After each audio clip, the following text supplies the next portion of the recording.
G-Man Boxing. Do you know what I mean? Every single live he donates. I see him on other lives donating. He's got the bag on it.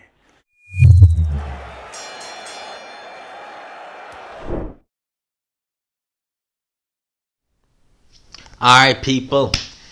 Midweek report time. Yes, coming out on a Thursday. Technically not midweek, but hey, I wanted to get the Dillian Whyte video done yesterday. I was running a bit late yesterday, so I knew I wouldn't have. And there wasn't as much news because there's things come out today which I can add to this, which makes it a bit better. I like getting these in. Review of the week is normally longer, but I like getting these in anyway. Obviously, we'll talk about some of the other fights that are coming up this weekend, and I look forward to the week ahead. So, we'll start with the main talking point from this week so far, and it is this whole Tyson Fury pay-per-view price. I know we've kind of talked about it to death, but I'll only touch on it briefly now in this video. And yeah, £26.95, £27. Look, I've said this once, I'll say it again. Disgraceful. Fight shouldn't be pay-per-view, much less this price. But it shows, to me, it just shows, this sums up Tyson Fury and the fakeness of him, right? Now, Tyson Fury as a fighter is tremendous, right? He is probably the best heavyweight in the world. And if and when, hopefully when, next year, him and Usyk fight, 100% I'll be picking him to beat Usyk. Because although I can see how Usyk wins, I think that Tyson Fury, a good big man will beat a good little man, truth be told. And I think Tyson Fury, he has the mental fortitude to be able to bring it to Alexander Usyk the way Anthony Joshua didn't. He's not going to let himself get jabbed to death and get picked apart from the outside, turn it into a boxing match. If he needs to get rough, he will. As a fighter, I think he's tremendous. He's very strong mentally in the ring. He's been dropped by Wilder, twice in the first fight, twice in the third fight, and he was able to come through. And he unfortunately he should have won the first fight, but he got a draw, and then he knocked Wilder out in the third. So mentally he's quite strong. But in terms of him as a character, as a person outside the ring, I mean, he is as fake as a £2 note. At the end of the day, he says he is a man of the people, right? Well, if you're a man of the people, right, how's about this? You know what a man of the people would do in a scenario like this, right?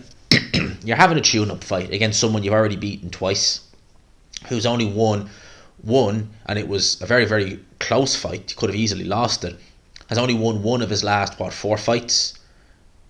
And you've beaten this guy twice. Last time you beat him was 8 years ago. He's not looked better since then. And you're putting this fight on pay-per-view. A real man of the people will turn around and say, do you know what? Okay, if we're going to have this fight, right? I'm making however many millions. How much am I going to have to take off? Because I'm quite wealthy as it is. How much am I going to have to take off to put this on standard BT Sport for the fans? It's coming up to Christmas. Cost of living is just gone through the roof. A true man of the people would say, look, how much am I going to have to sacrifice to give back to these fans? They can watch me defend my titles on standard BT Sport, no pay-per-view. Let's do it. That's what a real man of the people would do. Has Tyson Fury done that? No, he hasn't. And, if people really think Tyson Fury is a man of the people, if you're listening to this video and you think he really is, then I got a bridge in London I can sell you. Because Tyson Fury ain't a man of the people. He cares about getting the bag. He doesn't give a damn about the people. And it's evident by this fight here. I mean, 27 quid for this fight to be on pay-per-view. Absolute disgrace. For such a complete mismatch. I mean, next week we have 2 fight cards. On the Friday we have Josh Kelly versus Troy Williamson. Man, am I looking forward to that fight. I think it's going to be a great fight. I'll obviously do a prediction closer to the time. But I think that's a great fight. It's on Channel 5 free to air. I mean, no one can complain. It's a great fight. Some would say it's a 50-50. I see it more, it's close. But I see Troy Williamson as being the favourite. It'll be interesting to see what the odds are on that fight, actually, truth be told. But I see Troy Williamson as the favourite, definitely. In terms of some other news, now this has gone under the radar.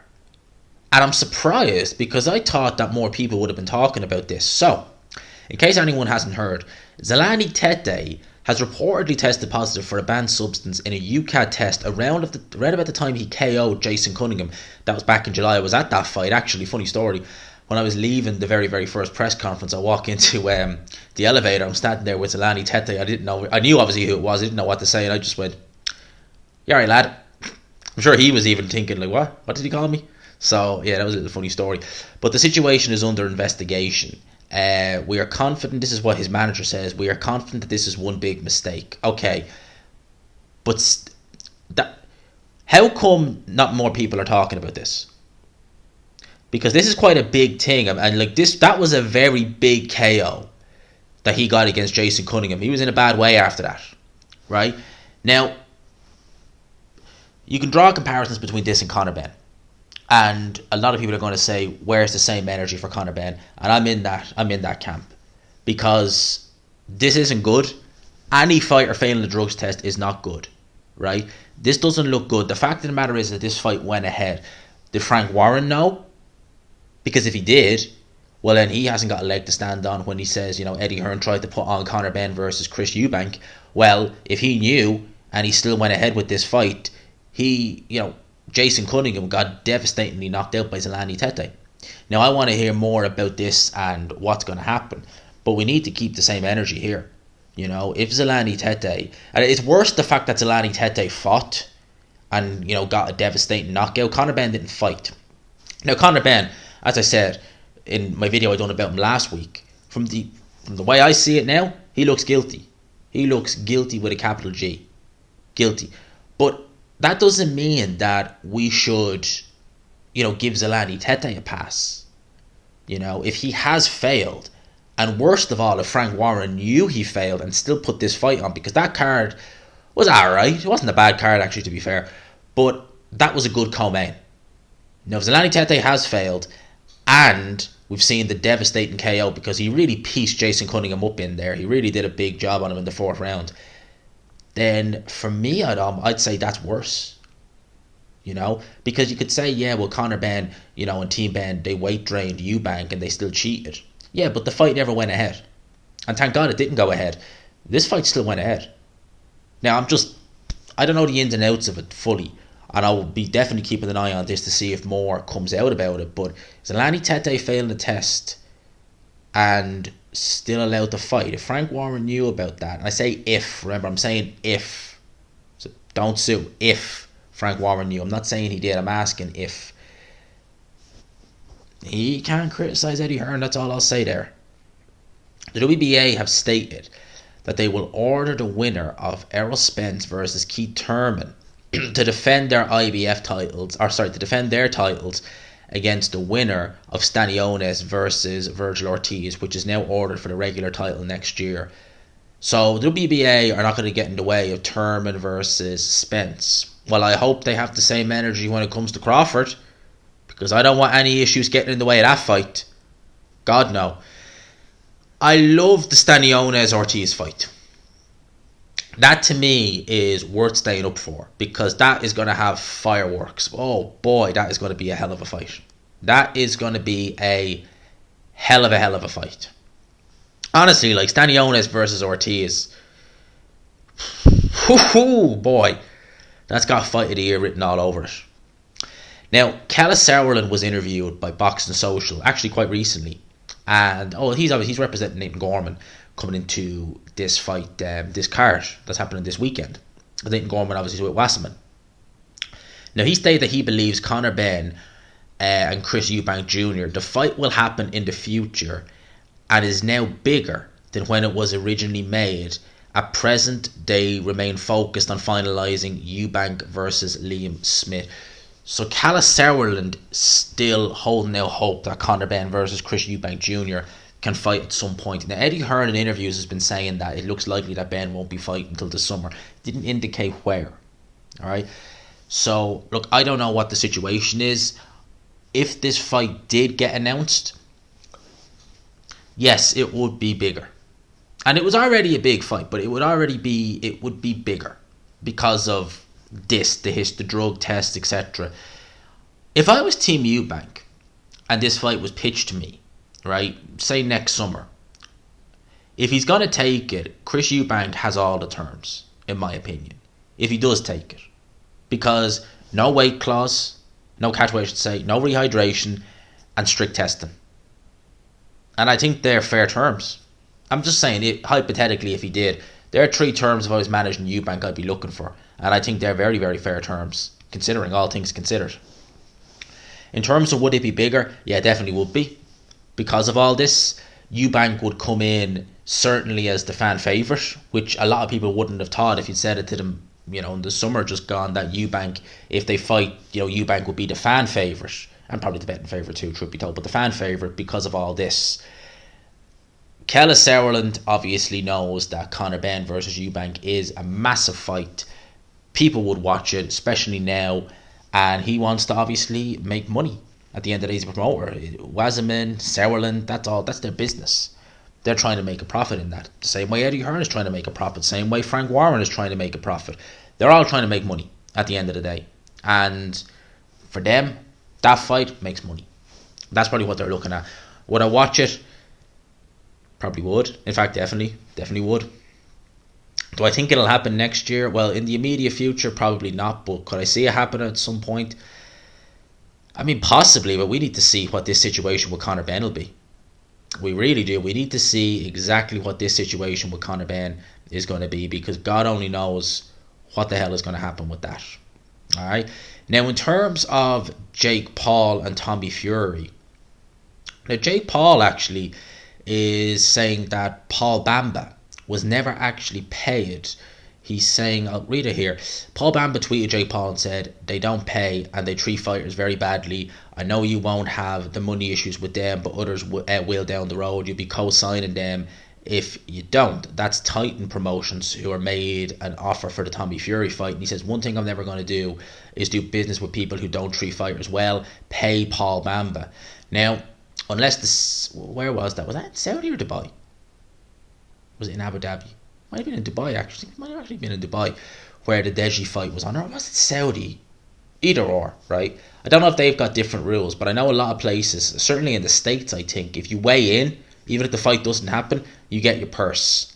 Now, in terms of this whole Jake Paul, Tommy Fury thing, we need to wait and see what's happening there. Because I still want to see that fight. I know, as you could say, gee, come on. I was like, I don't know why. I want to see it. I want to see that fight. For some reason, that fight interests me, and I want to see it. I'm compelled to see Tommy Fury versus Jake Paul.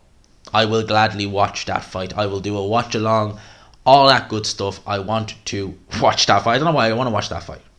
I don't know why. Just something about it.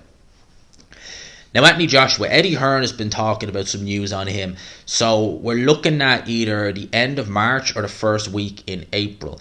Now, I was listening to ID Boxing, and they interviewed Dimitri Salida. I hope I'm saying that name right. I always kind of get his name a bit wrong.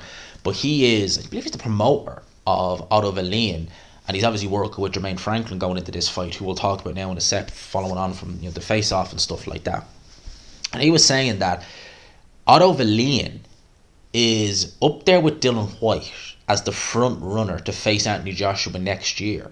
Now, I found that very interesting because Otto Wallin, if you had said to me, gee, plans for AJ next year in terms of if he's having rebuilding 3 fights, I would say probably do it like this. Now, if this was me, and I'd all to say, this is how I do it. Areola, Whyte, Wallin. Slowly build it back up. I wouldn't go straight into an Otto Wallin fight. That's not to say AJ can't beat him. I would probably pick, in fact, definitely, I'd pick him over Otto Wallin. But Otto Wallin is extremely tricky. He's going to be very awkward. He's good with the left hand. He's not a big puncher. He's more a slashing puncher. That's the thing. He'll cut you rather than concuss you. Alright, have you ever heard that saying? You wouldn't, I just made it up. But he will cut you rather than concuss you. That's the kind of puncher he is. So I don't know if AJ would worry about him in terms of knocking him out. But he would be very awkward. And if you're looking to sell AJ on the comeback, the last thing you want is to have him have a real awkward fight where he gets the decision, but maybe it's a bit dull at certain parts, and he gets through on a 12-round unanimous decision. You want AJ just to come back, get a bit of confidence, boom, bam, crash, bang, wallop, see you later, get him out of there, bring on the next one. And that's what you want for Joshua. So I think they'll be looking at the winner of Dillian Whyte versus Jermaine Franklin rather than Dillian. I'd be surprised if they fight Dillian first. If they fight him, say, like, October, November 2023, yeah, then I'd be like, yeah, fine. Because then probably he will have got a little bit of his, mojo back, had a couple of, good knockout wins, and maybe then, yeah, but straight away after Usyk, maybe it's to get that kind of southpaw, whatever you want to call it, off your back, just to say, like, look, here's a southpaw, he's a bit awkward, I've beaten him, maybe just to get that, because if you're fighting Otto Wallin again, that'll mean your last 3 fights would have been against a southpaw. You want to get an orthodox, just get an orthodox, just get used to that again. The WBA have announced that Leo Santa Cruz has now officially been ordered to defend his WBA featherweight world title against Lee Woods next. Parties have 15 days to negotiate purse bids. I like that fight. I'd like to see it. I would have loved to have seen Lee Wood versus Mauricio Lara, but Leo Santa Cruz, I mean, I was only watching him against Tank Davis the other day. I don't know how he's going to come back from that, and come back down to featherweight. I don't know how that's going to work. Wait and see. Shakur Stevenson has revealed that he has made an offer to William Zepeda for a fight at lightweight between them. I mean, yes, please. William Zepeda versus Shakur. Very different styles. Yes, please. I mean, credit to Shakur. I mean, he ain't playing around. I mean, if that's your debut at lightweight, well done. I mean, just well done. Yeah. I mean, fair. Well done, really. That's a really good fight. I really hope that fight happens. Now, this is something about Tank Davis. Now, here's it. When you see this, right? Tank Davis at yesterday, because it is that yesterday at 9:36. I'm assuming this is US time. I would assume this is US time. Could be UK time, but I'd assume it's US time. It says, when are y'all going to give me the termination papers at Leonard Ellaby, at Floyd Mayweather, at Mayweather Promotions? Subsequently, that tweet has been deleted.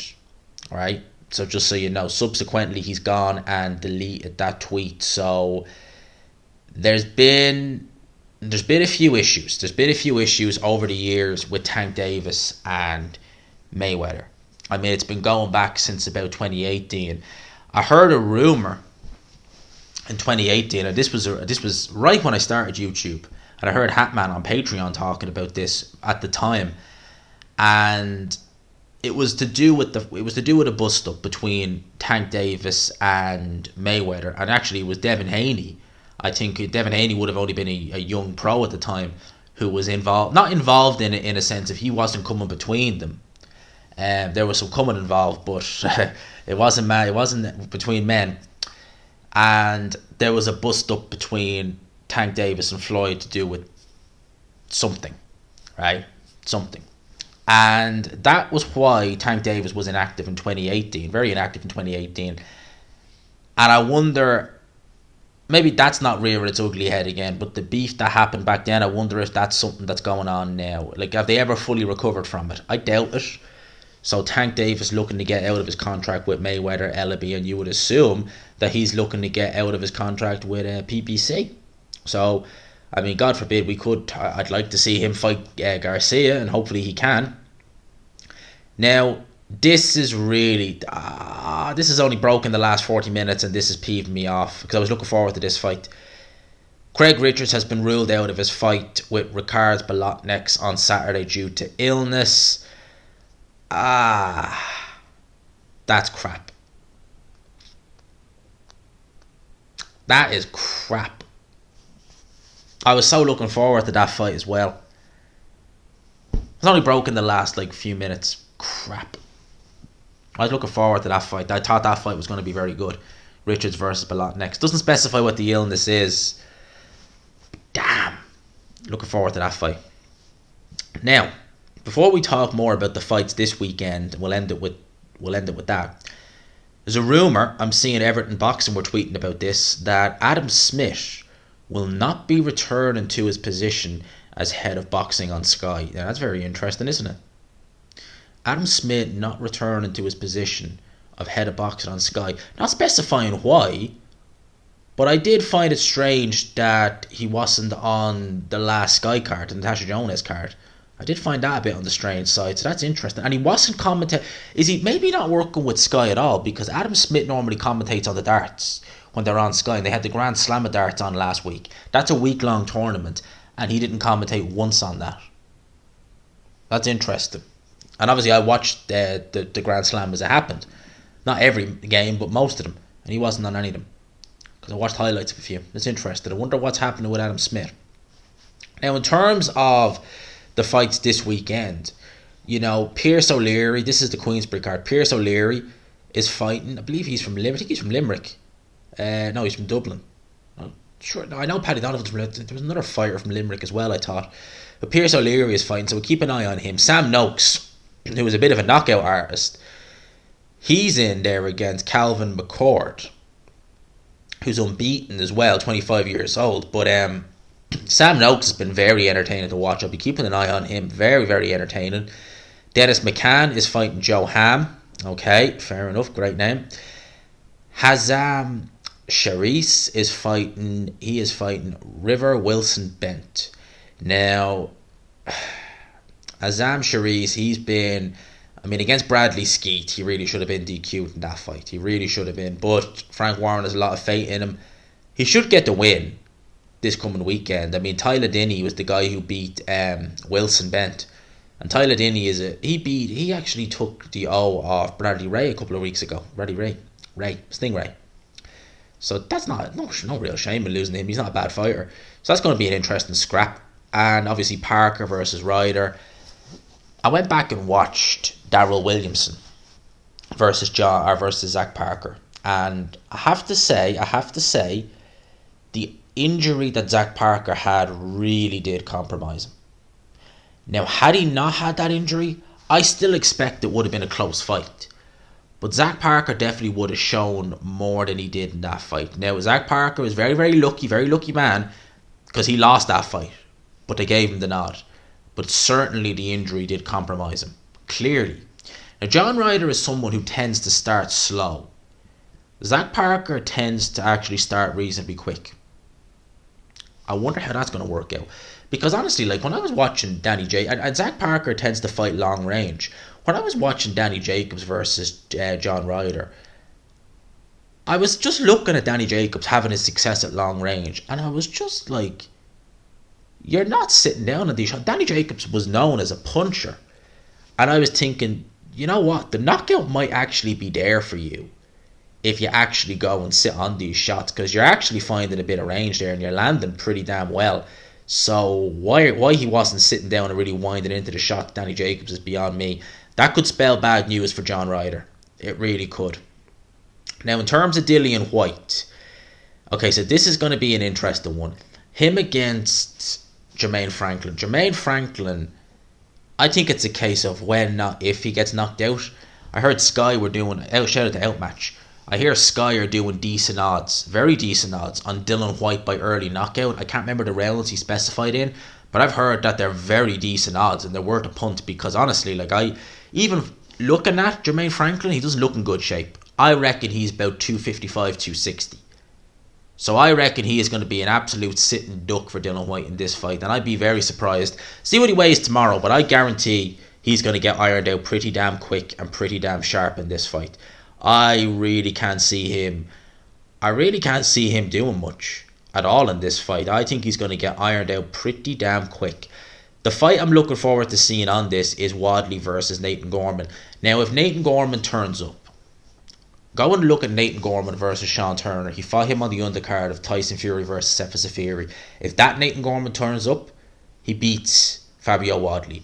He hasn't turned up since 2018, and I doubt he's going to turn up now. Fabio Wadley for me,